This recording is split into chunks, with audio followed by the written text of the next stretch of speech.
whatever shall I do? Hallelujah, the question is peculiar.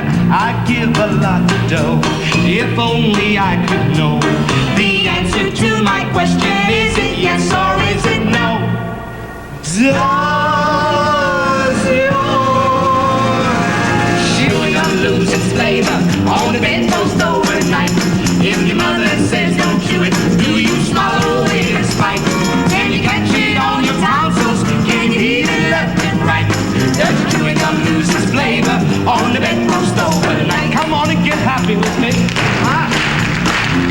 The nation rose as one to send their honored son up to the White House, the nation's only lighthouse, to voice their discontent unto our president.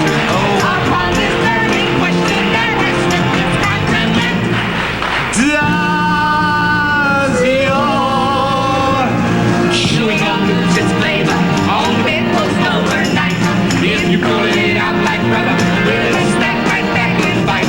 If you paste it on the left side, will you find it all right? Does chewing gum lose its flavor on the bedpost overnight? Take it away! Ah, here comes the blushing bride, the groom right by